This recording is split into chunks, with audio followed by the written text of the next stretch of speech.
Hi, this is Dr. Joe Bart. I want to talk to you about a few updates in the use of PPE. I'm going to start with some anecdote, so don't be offended because I'm going to include myself in this.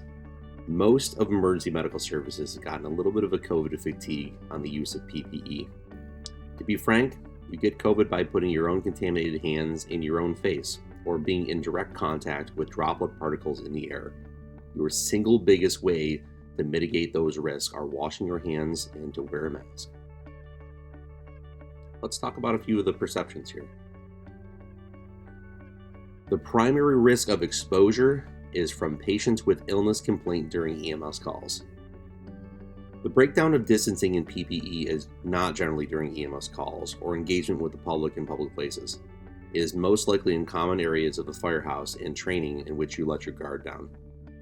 The reaction to be fearful of people is really not reasonable in an environment that you need to trust your coworkers.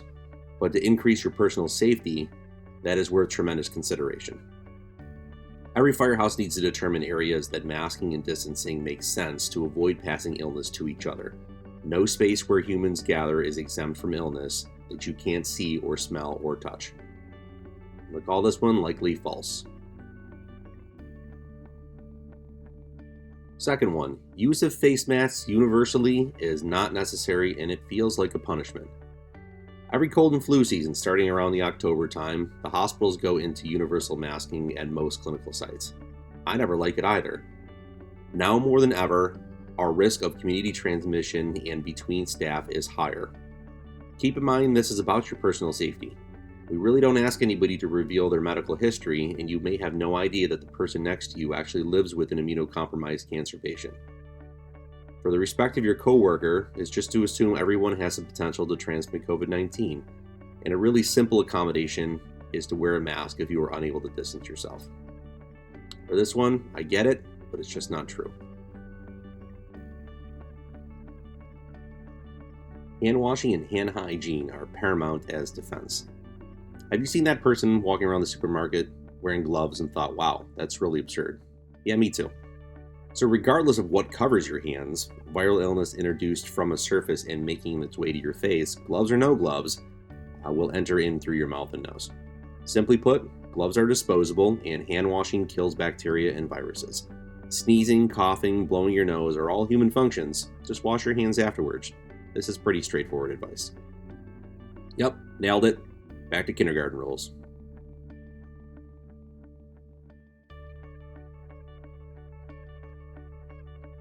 Wearing of PPE really isn't a foreign concept.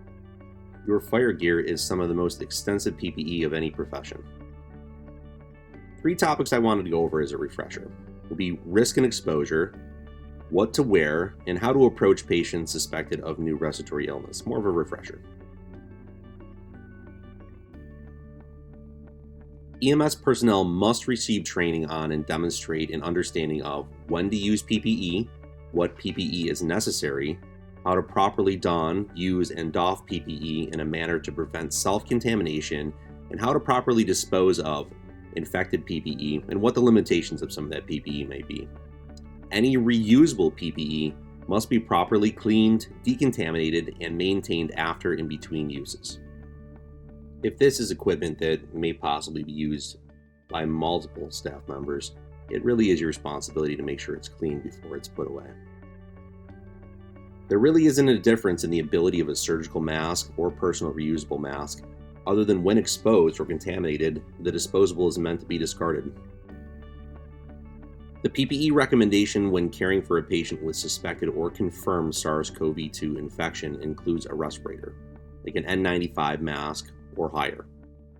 N95 respirators or respirators that offer an equivalent or higher level of protection should be used instead of a face mask when performing or present for an aerosol generating procedure. Eye protection can be a mask with a shield, goggles, or reusable safety glasses. Gloves are a given for all patient contacts, and disposable gowns are recommended for any aerosol generating procedures, which in my opinion also would include active CPR due to the exhalation and chest compressions. Pretty simple. Use of PPE. It's your first and largest defense for COVID-19 infections. Let me put this into a chart form. Let's discuss the particulars of exposure. The current protocol for viral illness, the Protocol 36, is to, when suspected, perform an evaluation from 6 feet away and provide the patient a mask. Okay, so let's say the patient was COVID positive and they were not provided a mask. Look at the column on the right. In all situations under that star, the less PPE you have on, the highest risk of exposure. If your PPE was in place, even with the patient having no mask on, your exposure is actually pretty low.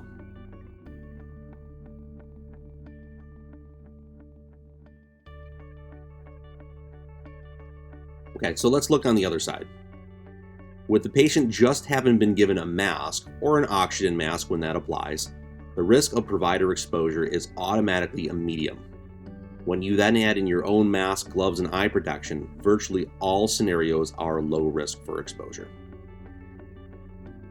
Why is this important to discuss? With the use of appropriate PPE in these scenarios takes your exposure risk to low or even none. This is how hospitals' personnel are able to see and treat COVID positive patients and still have the lowest actual positive testing of any other group.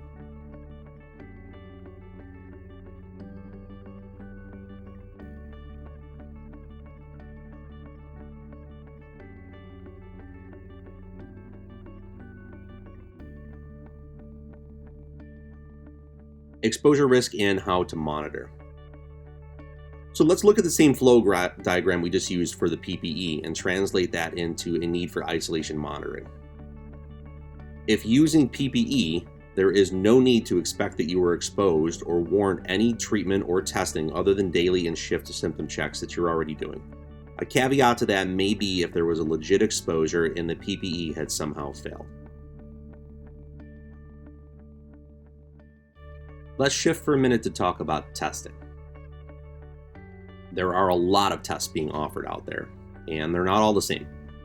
You might ask yourself, what is a PCR test? What is an antigen test? What is an antibody test? The FDA has a nice video explaining that, so let's watch this short video. As part of its effort to respond to the COVID-19 pandemic, FDA plays an important role in helping to support the development of accurate and reliable tests in the U.S. There are two main categories of tests in the fight against COVID-19: diagnostic tests and antibody tests.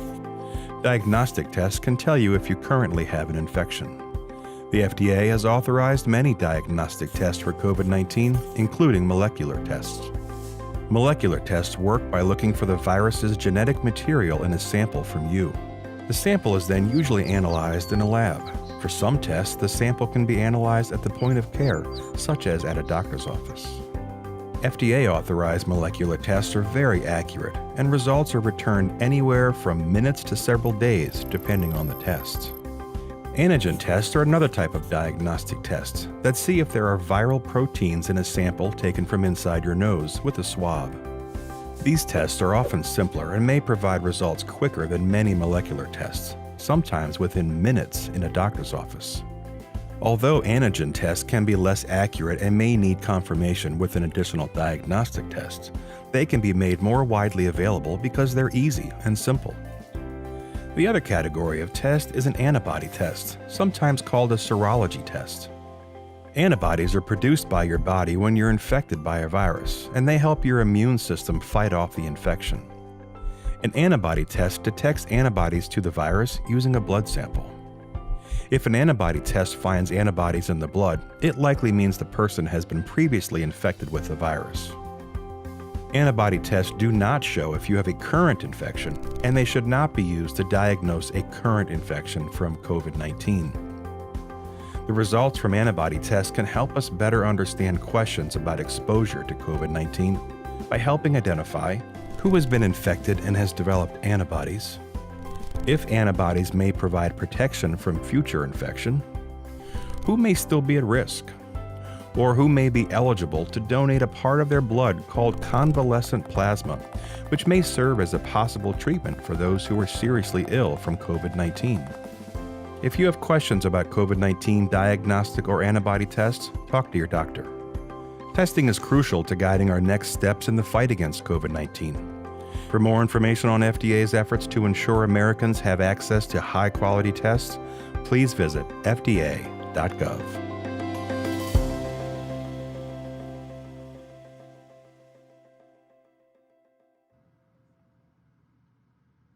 So the rapid tests that's being offered are generally antigen tests.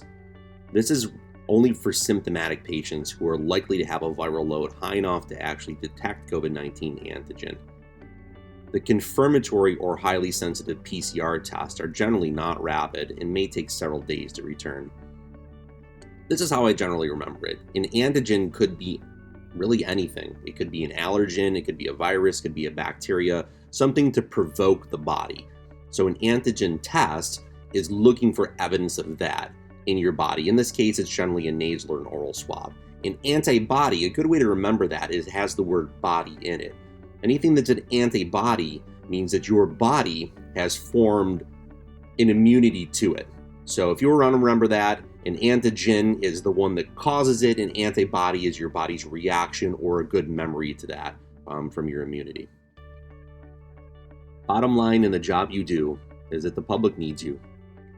There are, however, circumstances in which you may become ill and coming to work is a higher risk to exposing others. First of all, there is no such thing as a third or fourth party exposure. So if someone says their close contact was exposed, that means they may be, but if you're not showing symptoms, it is highly unlikely that you were exposed by others through that proxy. In other words, a coworker says they are exposed from their significant other. Simply them being exposed does not expose you if they are indeed asymptomatic. The suggestion that asymptomatic transmission is the highest likelihood of transmission is just not accurate. If you had an exposure and you are concerned, there will be several days, generally 4 or 5 days, before you would experience any symptoms. If you do develop symptoms while at work, notify your direct chain of command. Thanks for tuning in. Be safe and remember to wash your hands.